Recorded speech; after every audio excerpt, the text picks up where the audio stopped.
Ang tatlong pinakamalakas na nilalang na nakaligtas mula sa Dark Continent ay si Isaac Netero, Lin at Zeke Soldic ay nagbibigay ng malalim na misteryo sa kasaysayan ng Hunter x Hunter. Kanilang lihim na ekspedisyon na hindi kinikilala ng Hunter Association ay nagsisilbing malaking tanong. Ano nga ba ang kanilang layunin? Paano sila nakaligtas at ano ang tunay nilang nalaman sa Dark Continent? Si Isaac Netero, kilala bilang pinakamalakas na chairman ng Hunter Association. Si Netero ay hindi lang isang simpleng mandirigma. Bago pa man siya sumabak sa kanyang laban kay Meruem, alam na ng marami ang kanyang kapangyarihan at disiplina, lalo na sa pagiging master ng Nen at sa pagkamit ng Zero Hand. Sa kanyang nakaraang buhay, naghanap siya ng mga hamon na lampas sa mundong kilala ng mga tao at doon pumapasok ang kanyang paglalakbay sa Dark Continent.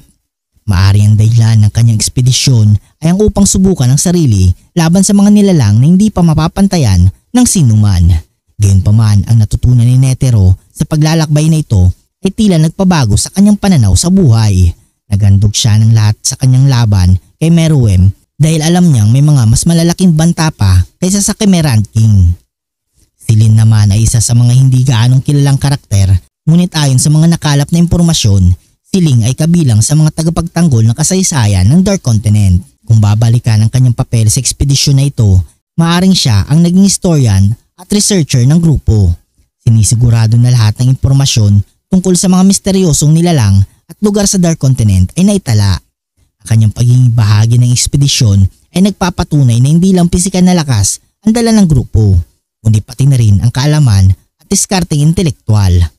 Sa teoryang ito, maaaring si Lin ang responsable sa pagtatago ng tunay na mga lihim ng ekspedisyon na ito upang maprotekta ng mundo mula sa mga panganib na dala ng Dark Continent. Ang pangalan na Zeke ay masalimuot sa kasaysayan ng pamilyang Soldic. Bilang isa sa mga naunang miyembro ng pamilyang ito, pinakita niya kung gaano kalalim ang koneksyon ng Soldic sa Dark Continent. Kung si Killua at ang kanyang mga kamag-anak ay itinuturing na malalakas na assassin, si Zeke ay maaaring higit pa rito.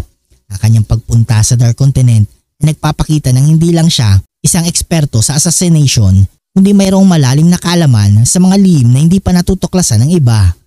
May posibilidad na ang ilan sa mga kakayahan ng pamilyang Soldic tulad ng mga nilalang gaya ni Mike o ang kanilang mga pisikal na abilidad ay maaaring nagmula sa Dark Continent. Si Zeke ang maaaring dahilan kung bakit masasabing handa ang pamilyang Soldic sa anumang banta mula sa labas ng kilalang mundo. Ang ekspedisyon na ito na hindi kinikilala ng Hunter Association ay naglalagay ng tanong kung gaano kalalim ang kanilang nalaman at kung bakit nila ito itinago. Malamang na pagtanto ni Netero, Lin at Zeke na ang mga banta sa Dark Continent ay masyadong malubha upang hayaan lamang ang sinuman na sumubok dito. Kanilang paglalakbay ay maaring para sa kaligtasan ng mundo. Isang paraan upang tiyakin na mga nilalang at puwersa mula sa Dark Continent ay hindi basta-basta makakalabas. Ang pagkakaroon ng tatlong henyo sa pisikal, intelektual at pandisiplina ay nagpapakita na ito ang isa sa mga pinakamalakas na trio sa kasaysayan ng Hunter x Hunter. Sa uli, ang teorya ay nagbibigay din na ang tatlong ito ay hindi lang simpleng mga mandirigma. Sila ang mga bantay ng mga lihim na magliligtas sa mundo mula sa mga banta na lampas pa sa ating imahinasyon. Ang hindi pagpaparehistro ng ekspedisyon ay maaari isang paraan upang itago ang kanilang natuklasan at mapanatili ang balanse ng mundo.